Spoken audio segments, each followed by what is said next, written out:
نبي النبي يا عم. ايه يا عم؟ لو خايف على اولادك فالفيديو ده ليك، وهتعرف ليه لما تكمل الفيديو. الولد الصغير اللي حضرتك شايفه قدامك على الشاشه دلوقتي اسمه مالك، واللي كان بيلعب في امان الله بعجلته الصغيره في مدخل عمارته في الوقت اللي والدته طلعت فيه للشقه، ووالده كان بيشتغل في المخزن بتاعهم في البيت. دخل شاب بيتسلل بخطوات بطيئه وفي هدوء تام وبنظرات مريبه ومرعبه، سواء للولد او للبيت او حتى للشارع.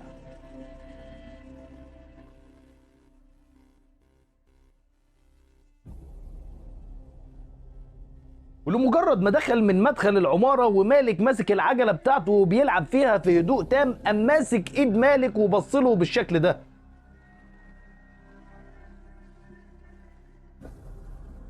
المهم فضل ماسك ايد مالك الولد الصغير، وبعدين ساب ايده وخرج بهدوء ناحية الشارع علشان يراقب الطريق، وبعدين فضل واقف لفترة طويلة يبص على الشارع ويبص للولد بنظرات مرعبة ومريبة.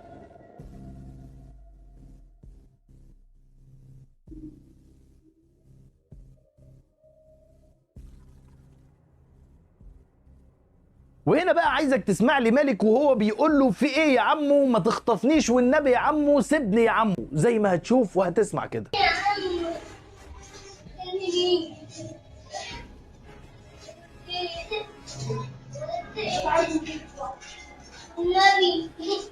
النبي يا عم.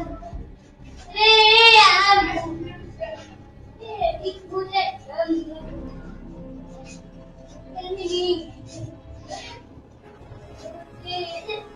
الولد يا عيني زي ما شفت هيموت حرفيا من الرعب، والشاب ده او الشخص ده ما بينطقش ولا كلمه، وكل اللي طالع عليه انه يبص له بشكل مرعب، وكانه في حاله حذر وترقب تام ان الجو يهدى ويعمل حاجه في مالك، يا يخطفه يا يعمل حاجه لا قدر الله مش كويس. فضل الطفل الصغير ده يا عيني في الرعب ده وعمال يتوسل للشخص ده انه ما يخطفهوش، لحد ما عدى ولدين صغيرين من قرايب مالك وسمعوا مالك وهو عمال يعيط ويتوسل للشخص ده ما يخطفوش ولا يعمل فيه حاجه.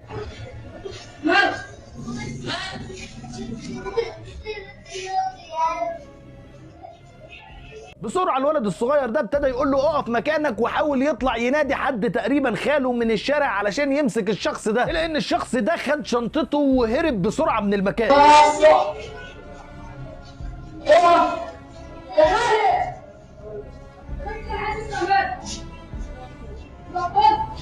الواقعة دي حصلت في شارع العشرين بعين شمس، ودي أقرب صورة قدرنا نطلعها من الفيديو للشخص ده. والدة مالك بتناشد الجهات المسؤولة بسرعة القبض على الشخص ده، اللي بسببه مالك لحد دلوقتي بيتكلم بصعوبة ولسه خايف من الموقف ومرعوب، والحمد لله إن ربك ستر وقدروا يلحقوا مالك في الوقت ده قبل ما يحصل له حاجة. يا ريت يا جماعة ما نسيبش أولادنا تحت العمارة أو في مدخل العمارة أو في الشارع يلعبوا لوحدهم، وحتى لو معاهم أولاد من جيلهم أو في سنهم صغيرين فممكن في لحظة الأولاد دول يروحوا وعيالكم يفضلوا في الشارع ويحصل لهم مكروه زي اللي كان هيحصل لمالك. ويا ريت اللي يعرف معلومه عن الشخص اللي جه في الفيديو ده يبعت لنا باسرع وقت، وما تنسوش كمان تشيروا الفيديو ده علشان الناس تاخد بالها على اولادها، وفي نفس الوقت ده نساعد في القبض على الشخص ده علشان خاطر ما يضرش حد زي مالك. ربنا يحافظ عليكم وعلى اولادكم جميعا.